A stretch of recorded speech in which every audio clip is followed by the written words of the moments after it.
es que la persona que tenemos enfrente parece que no nos está entendiendo, no nos está escuchando, no sabe realmente por qué estamos pasando todo esto.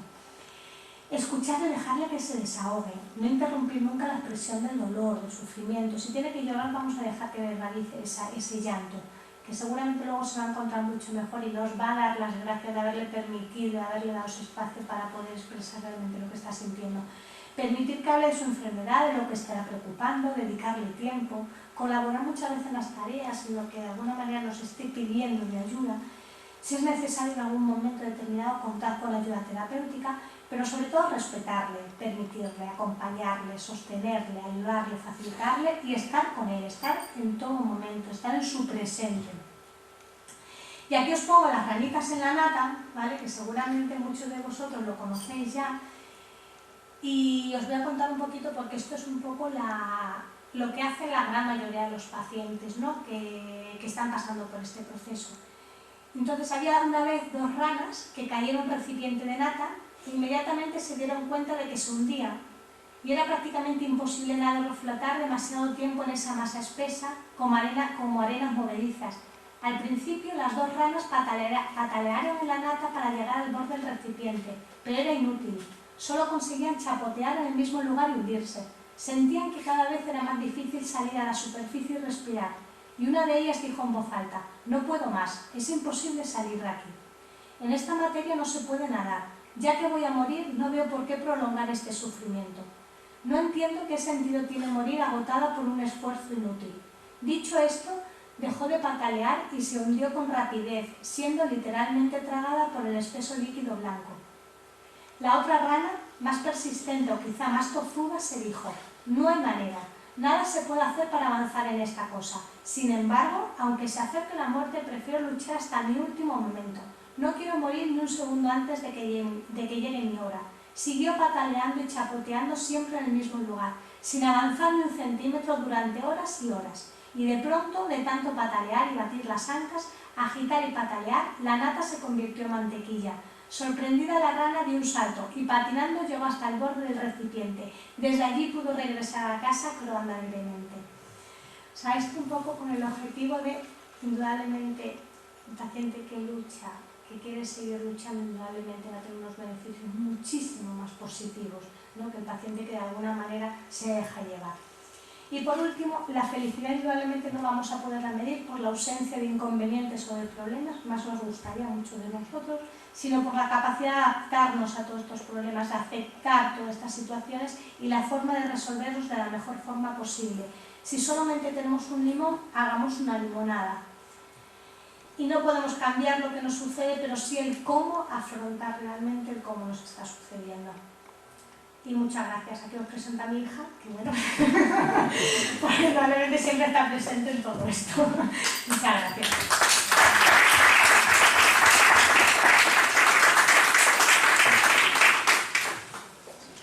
Si queréis hacer alguna pregunta. Yo querría preguntar una cosa. He llegado tarde, lo siento mucho y perdónenme. Pero un poquito querría aportar un granito de arena. Está muy bien todo eso que ha dicho, todo. Pero los problemas que muchas veces surgen en un paciente que puede tener un proceso canceroso no está en sí en la personalidad, sino está en el tipo histológico del problema maligno que tenga. Has citado antes a un compañero mío, ¿verdad? Y este hombre, pues, naturalmente, pues, ¿quién puede durar 14 intervenciones?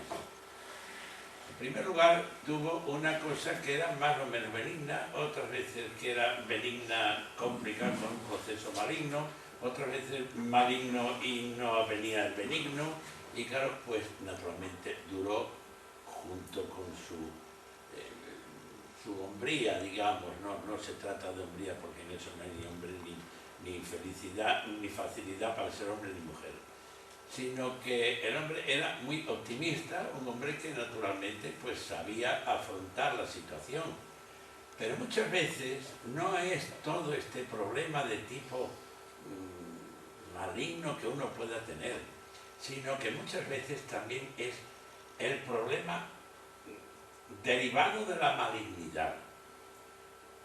voy a expresarme a ver si se me entiende.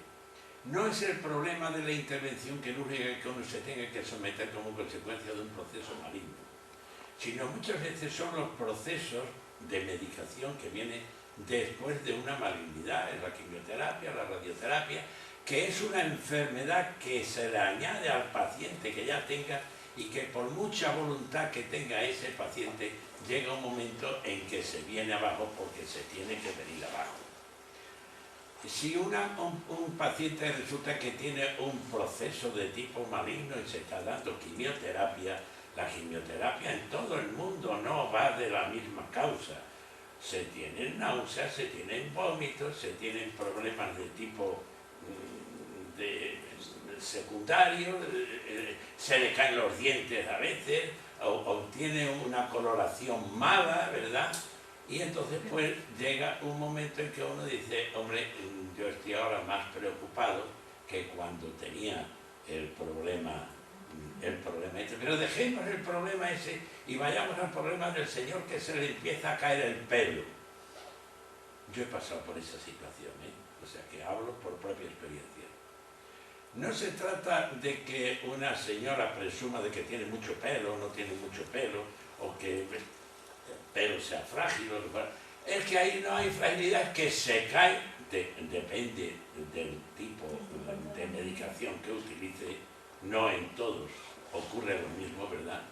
Y entonces, pues naturalmente, ya no es el problema maligno de la enfermedad, no es el problema de que se le caigan los dientes, no es el problema de que se encuentre con náuseas, con vómitos, con sensación de malestar, sino que encima, pues tiene uno la desgracia que sale a la calle y le preguntan a uno, vaya corte de pelo que te has echado.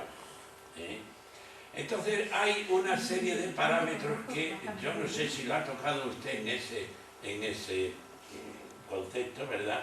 Pero que naturalmente hay que enseñar y orientar a aquel que tiene un proceso de ese tipo a todo aquello que se pueda derivar del proceso maligno que ha tenido o que puede tenerlo, ¿no?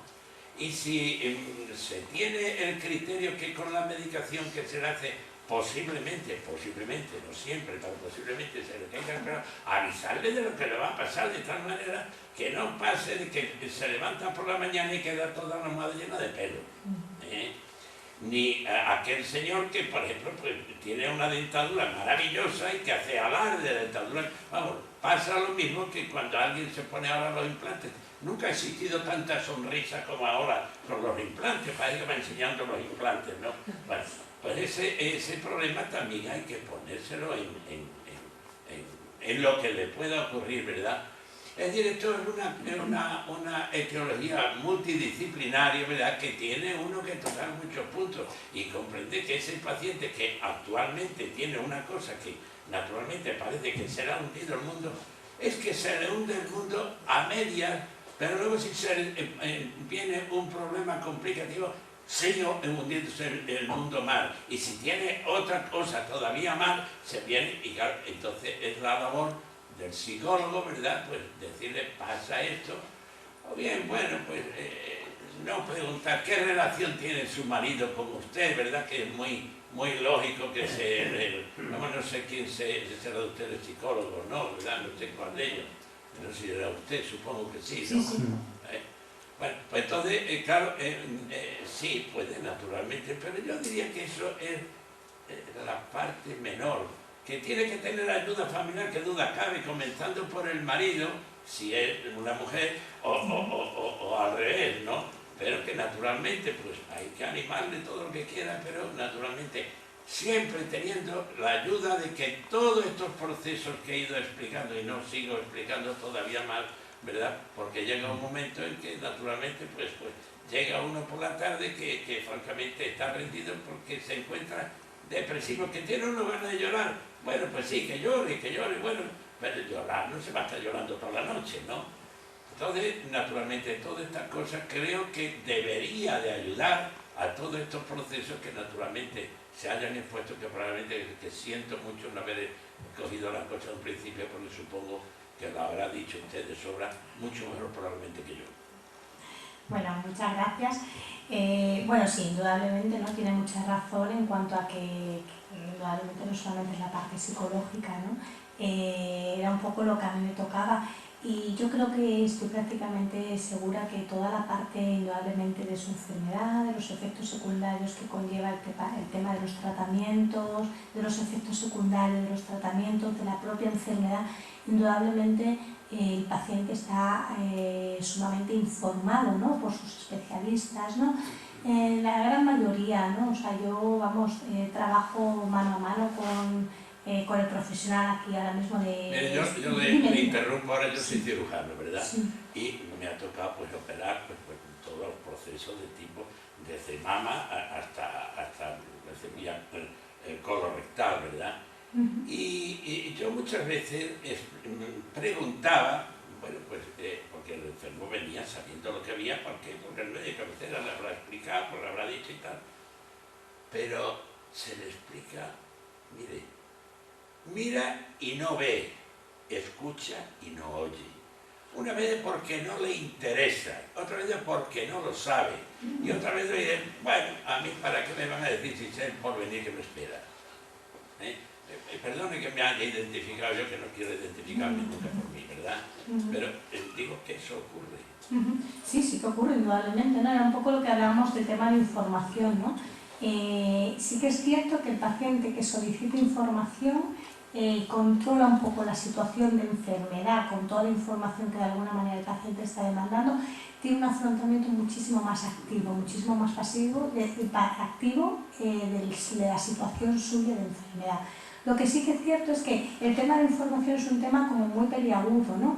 Porque hay pacientes que no quieren saber y hay que respetar indudablemente que no quieran tener información, y hay muchos pacientes que sí que de alguna manera solicitan y demandan información, ¿no? Entonces, en esa solicitud de información, el profesional en ese campo, el especialista en ese campo, en este caso oncología, indudablemente tiene que dar una información que sea una verdad soportable. Y una verdad soportable es que no te voy a dar una mentira de lo que realmente te está pasando, pero sí que la información que te voy a ir dando es una información que tú tengas capacidad de ir afrontando y aceptando paulatinamente. ¿Bien? ¿Por qué? Porque de hace unos años para acá, en un principio, se ocultaba información. Hace 15 años, de alguna manera, el paciente se le ocultaba prácticamente toda la información que se iba dando. Luego cambiamos al otro campo, que era dar toda la información al paciente, que tampoco es una cosa importante, o sea, porque si el paciente no quiere tener información o no está capacitado para recibir toda la información, tampoco estamos de alguna manera ayudando, ¿no? Y ahora, de alguna manera, en estos últimos años, se está consiguiendo que el especialista utilice la verdad soportable. La verdad soportable no es más que dar información hasta donde el paciente puede de alguna manera manejar y aceptar, ¿no? Entonces, sí que es cierto que este tema de dar información de cómo comunicar más las noticias es un tema que genera mucha discusión, ¿vale? Genera mucha discusión en todos los campos, sea en medicina, sea en cualquier otra profesión. ¿Por qué? Porque primero, yo siempre lanzo una lanza a favor de los especialistas en este campo, ¿no? Especialmente los médicos, porque yo creo que hay una parte que está como todavía sin trabajar en la formación del especialista, ¿no? Y es el cómo dar las malas noticias. Yo creo que a los profesionales sanitarios, especialmente a los médicos, no se les da muchas veces en la formación sanitaria herramientas suficientes como para cómo manejar esa mala noticia ante el paciente, ¿no? Entonces muchas veces es el profesional que tiene que, por el ensayo y error, indudablemente ir manejándose cómo ir dando este tipo de noticias. ¿Y qué es lo que pasa? Que en estos años para acá la cosa ha cambiado mucho. ¿Por qué? Porque el paciente está informado no solamente por sus profesionales sanitarios, sino por muchísimos otros campos, ¿no? El tema del internet, por ejemplo, es un tema que genera muchísimos problemas en los pacientes, ¿no? Y que eso, por ejemplo, los oncólogos habitualmente están muy cansados de manejar y de trabajar con ellos en que la información que puedan recoger o recibir a través de internet es siempre una información que se tiene que poner entredicho, entre comillas. ¿Por qué? Porque es una información que no sabemos realmente cuál es la fuente de toda esa información, ¿no? Entonces, con esto que quiero decir que indudablemente el paciente sí que demanda información, siempre sabe hasta dónde quiere tener más información y el especialista sabe, intenta controlar, intenta manejar, que en determinado momento pues a lo mejor no se consiga al 100%, sí, pero yo creo que en este campo y con los especialistas de oncología que en este momento estamos, sí que son especialistas que de alguna manera sí que se han ido formando un poquito en cómo saber dar la información, ¿no? Y sí que es cierto que el paciente en este momento solicita cada día mucha más información de la situación por la que está pasando, cosa que a lo mejor hace unos años realmente no tenía o no quería, ¿no? Pero en este momento cada día más, ¿no? Y luego, por ejemplo, otra de las alusiones que ha hecho en cuanto al tema de nuestro amigo Manolo Pajuelo, yo creo que esto se lo voy a pasar a Isabel Roland, porque indudablemente ella sí que ha sido su amiga y su compañera muchísimo tiempo, e indudablemente sí que ha vivido con Manolo durante los 14 años que de alguna manera luchó, ¿no? Y cuál era su objetivo un poco de su lucha en cuanto a este tema de enfermedad. ¿Le puedo decir una cosa? Pues muchas gracias por la hija que tiene. Tiene alguien que parecerse. Nada, muchas gracias. No, la niña. Pues yo le puedo responder en cuanto a Manolo, pero ya veo que usted también le conocía, ha sido un gran amigo y empezó con nosotros la asociación, empezó luchando con crear esta asociación, empezó siendo el primer vicepresidente que tuvimos en la asociación y todavía tenemos objetivos por cumplir que incluso un poquito antes de su muerte estuvimos hablando de ellos, que es tener aquí en Extremadura un instituto oncológico y para el cual estamos intentando crear una fundación para poder, desde aquí, desde Extremadura, que se pueda investigar y se pueda atender al paciente. Indudablemente Manolo tenía un pronóstico muy, muy malo, pero él luchó y vio crecer a Teresa, que era algo que cuando empezó realmente ni se lo imaginaba. Él lo decía, es muy pequeñita y no sé si la voy a poder ver crecer. Han sido 14 años y en ese tiempo he podido disfrutar de ella. Pero podría hablarte también de Marian Suárez, que como sabe tenía un pronóstico desde el primer momento que le dieron el diagnóstico, tenía metástasis en varias partes y estaba esperando gemelos, tuvo uno de los niños y realmente no querían darle ni siquiera tratamiento porque pensaban que no había solución, que era una tontería hacerla pasar por una quimioterapia y por un tratamiento cuando realmente no iba a poder salir adelante. Y fue su padre, Alfonso Suárez, el que quiso que a su hija se diera tratamiento.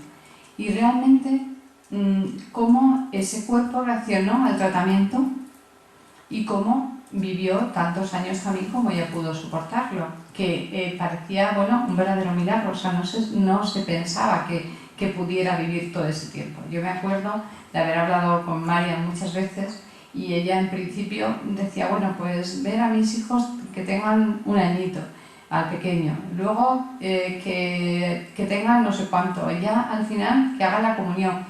Y fue una lucha de muchos años sabiendo la realidad que esperaba, pero siempre como Manolo, con la ilusión de un día más que le araña la vida y viviendo el momento, porque Manolo, la última noche, estando en UCI, pues desde el cristal de la ventana había pasado ya la hemorragia y le puso a Teresa, a su mujer, un cartelito diciendo: esto ya ha pasado, esta primavera vamos a hacer esto, con una ilusión ya viviendo el momento. A la mañana siguiente el médico le dijo: tengo que sedarte, y le dijo: sédame. Pero hasta el último momento vivió el presente, lo disfrutó y pudo ver crecer a su hija. Entonces, la verdad es que ha sido un gran amigo y he tenido muchos buenos amigos que ya no están aquí y que los he visto luchar y que los he visto, bueno, pues desde, no sé si conocería a Ascensión Balsera. Ascensión también es una persona que era muy conocida. Y a Ascensión le dijeron: te quedan como un mes de vida. Y ella dijo: pues voy a luchar este mes como sea. Y le sacó 3 años. Y ella lo decía, he sacado 3 años. Y bueno, son pronósticos, digamos, que eran muy duros y que no había soluciones. Pero vivieron el presente y lo vivieron luchando y con el ánimo de tirar para adelante. Que eso es lo que ella decía. Tú llega un momento en que tienes que aceptar lo que te está pasando, pero si lo aceptas y luchas y tiras para adelante con el apoyo de la familia, y cuando hay que llorar, pues no siempre se va a estar llorando, pero hay momentos en los que hay que llorar, igual que cuando perdemos a un ser querido, no podemos estar siempre llorando, hay momentos en que tenemos que pasar ese duelo. Pues yo, el mensaje que dejaba cuando he terminado era un mensaje de esperanza, un mensaje de vivir el día a día, de vivir el momento, ¿no? Y yo creo que tanto Manolo como las personas que hemos comentado lo estuvieron viviendo y creo que merece la pena. Gracias. Yo quiero hablar desde otro punto de vista, el punto de vista de los efectos secundarios de los enfermos, en el que no se les explica, son distintos en cada uno de ellos y no hay una coordinación para que se puedan apoyar unos a otros en triquiñuelas que cada uno va buscando para que se pueda sobrellevar eso. Entonces, entiendo que en un cáncer de mama, por ejemplo, en el que abundan, no hay tanto, pero en un cáncer de colon sí. Y los problemas son otros, porque es el problema del día a día, del poder vivir el día a día. Entonces he hecho en falta en encontrarme con más gente del mismo tipo de proceso en el que uno a otro se vaya diciendo qué es lo que le va bien o qué es lo que le han dicho. Pues yo le animo a que se une a nosotros. Nosotros estamos luchando por eso precisamente. Cuando Marta decía lo de compartir la experiencia, muchas veces a la asociación han llegado personas y lo tienen que saber por experiencia, que te están dando una quimioterapia y te encuentras cada día más flojo, con menos fuerzas, y llegan y te dicen, no, yo sé que a mí me están engañando.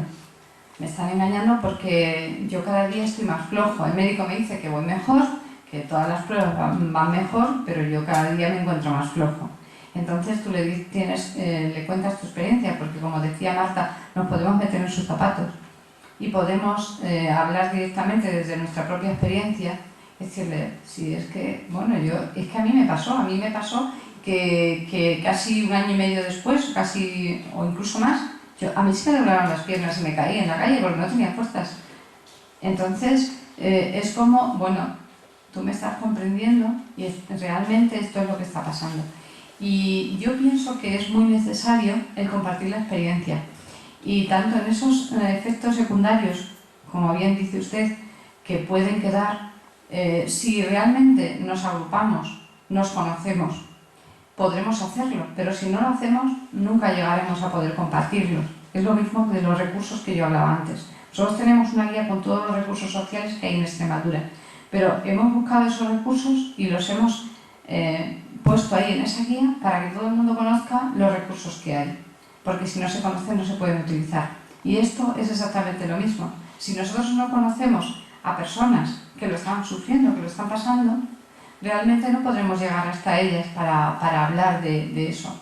Dentro de la asociación, pues como le decía antes, estamos en las 8 áreas sanitarias y en cada área pues hay personas, pacientes de colon, pacientes de mama, pacientes de todo tipo que están ahí y que están pues como voluntarias bien compartiendo la experiencia o incluso apoyando a otros pacientes de otra forma, ¿no?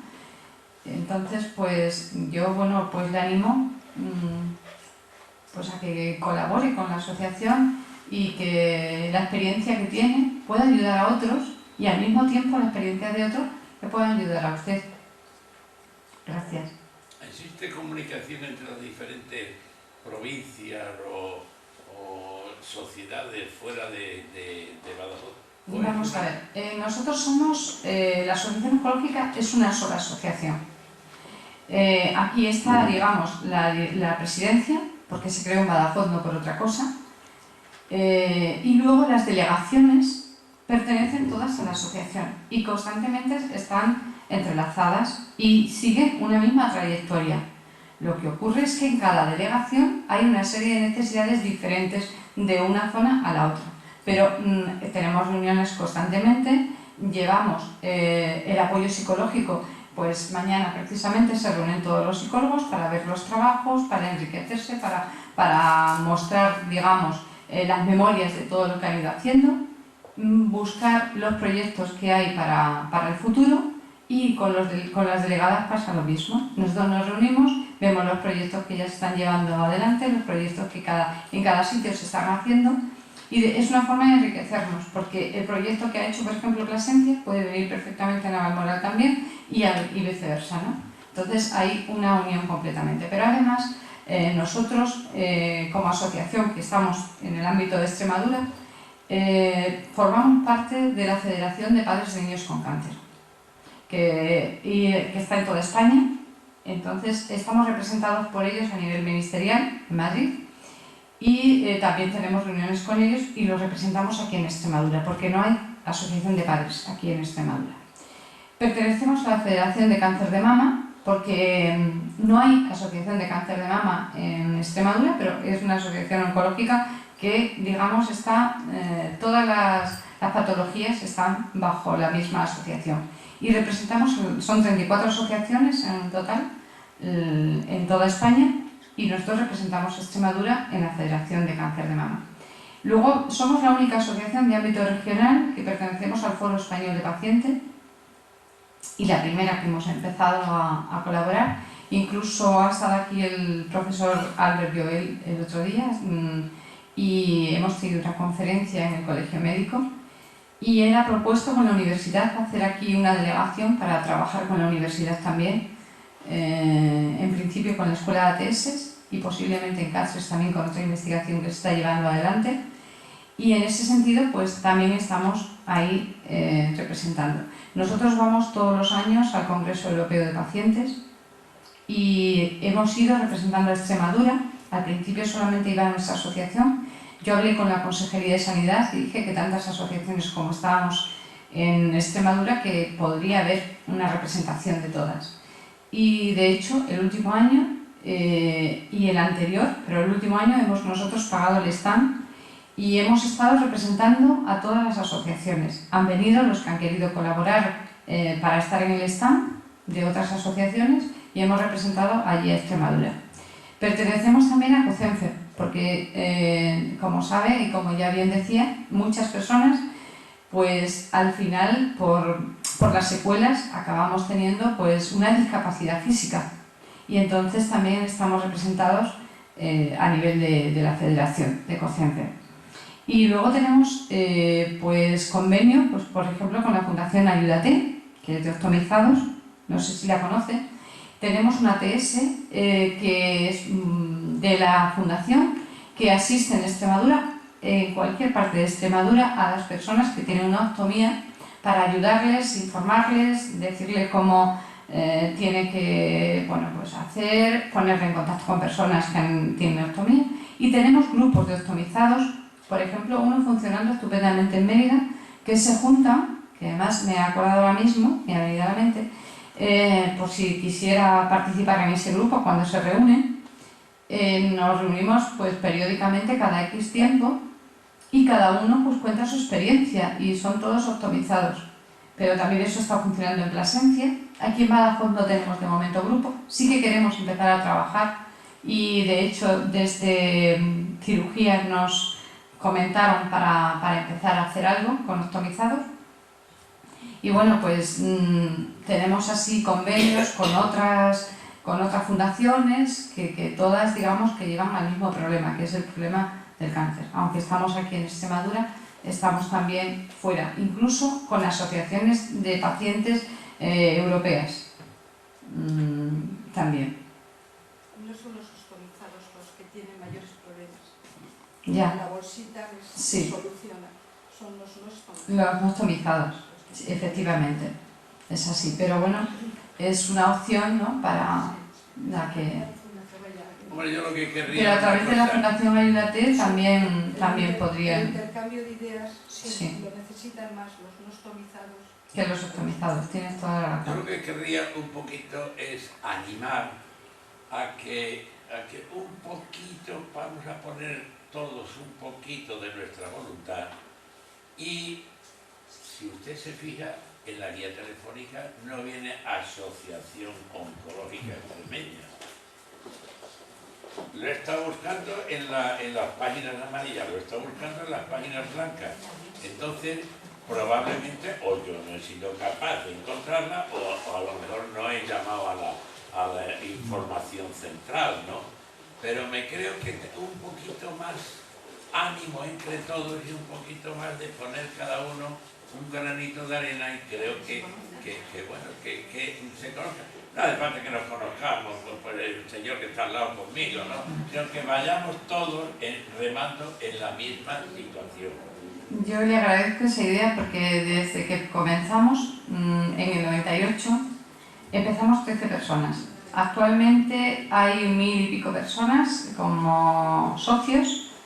Hay 8 delegaciones, como le decía, muchas personas que estamos ahí trabajando y colaborando, pues, por ejemplo, para que haya el apoyo psicológico en todas las áreas, para que haya apoyo psicológico en 6 áreas de las 8 en cuidados paliativos, para que haya información, y es precisamente lo que hemos venido haciendo, intentando desde los medios que tenemos dar toda la información posible. Yo ahora mismo no les sé decir si estamos en las páginas amarillas, posiblemente, como cueste dinero, posiblemente no estemos en las páginas amarillas, pero sí que estamos en las blancas, no lo sé. Yo pienso que en las blancas tiene que venir en la calle República Argentina, que es donde estamos, aquí en Badajoz. Generalmente estamos haciendo conferencias, estamos haciendo jornadas. En el hospital nos conocen, por ejemplo, ahora ha empezado un curso de cirugía, usted sabe, ha empezado un curso de cirugía y nosotros... Desgraciadamente estoy jubilado ya. Sí. Pero pues, estoy todavía en contacto, sí. Porque me gustaría Pues precisamente tiene la oportunidad. Nosotros hemos hecho, o vamos a hacer un convenio con el Colegio Médico, precisamente para los médicos que están jubilados, para que puedan seguir colaborando y seguir trabajando en este sentido. O sea, que las puertas están abiertas y ojalá hubiera muchas personas como usted que quisieran hacerlo y que por el boca a boca o como fuera, pues pusiera este granito de arena, porque todos somos un granito de arena que hacemos una montaña. Y esa montaña, lo que pretendemos y hemos pretendido siempre desde el principio es, por un lado, como yo decía, porque usted no ha estado aquí anteriormente, cuando nosotros comenzamos, no había oncología médica nada más que en Cáceres y en Badajoz, solamente radioterapia en Badajoz, y a través de nuestras reivindicaciones hemos conseguido que ya en las 8 áreas sanitarias haya oncología médica y en 4 haya radioterapia. Pero además de eso, bueno, pues hemos conseguido muchas otras cosas que si quiere luego le puedo explicar tranquilamente, porque ellos sí que han estado antes escuchándolo. Pero conseguimos una cosa muy importante y fue el Plan PICA, que es el Plan Integral contra el Cáncer. No sé si lo conoce, y nuestra página web yo se la doy al salir, porque puede meterse en ella para buscar, pues un poco, para ver un poco la trayectoria. Nuestro amigo Manolo Pajuelo estuvo desde el principio y ha estado hasta el final con nosotros. Y bueno, pues como hay muchas otras personas que no están y otras muchas que seguimos aquí y que estamos luchando precisamente por el paciente oncológico, porque lo hemos pasado. Y puedo asegurarle que yo lo he pasado por activo y por pasivo. Por activo porque lo he pasado yo y por pasivo porque mi exmarido también lo tuvo y parte de mi familia también, y lo he pasado muchísimo peor cuando ha sido un familiar que cuando he sido yo misma. Bueno, ya por la hora, como vamos a tener más días de conferencias, seguiremos hablando de este tema muy interesante. Y daros las gracias por vuestra exposición. Gracias a vosotros y a todos ustedes por estar ahí.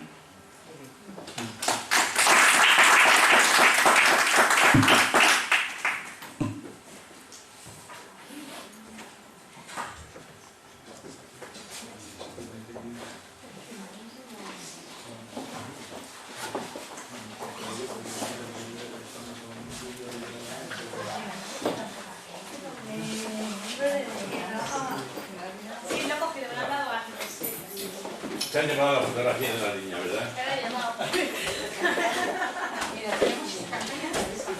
Sí, no,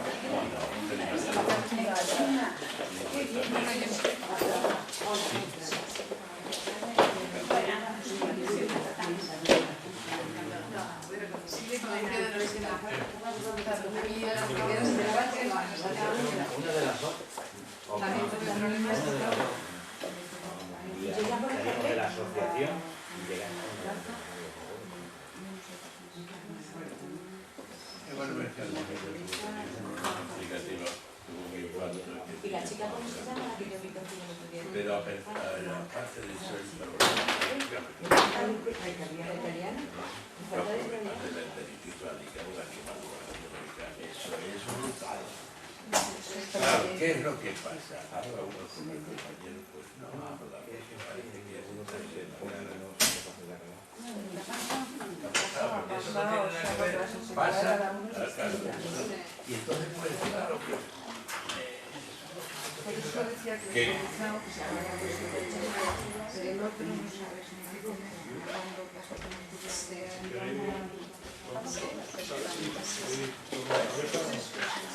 Yo es que me quedo trabajando bien. Esta sigo trabajando. Estas son las personas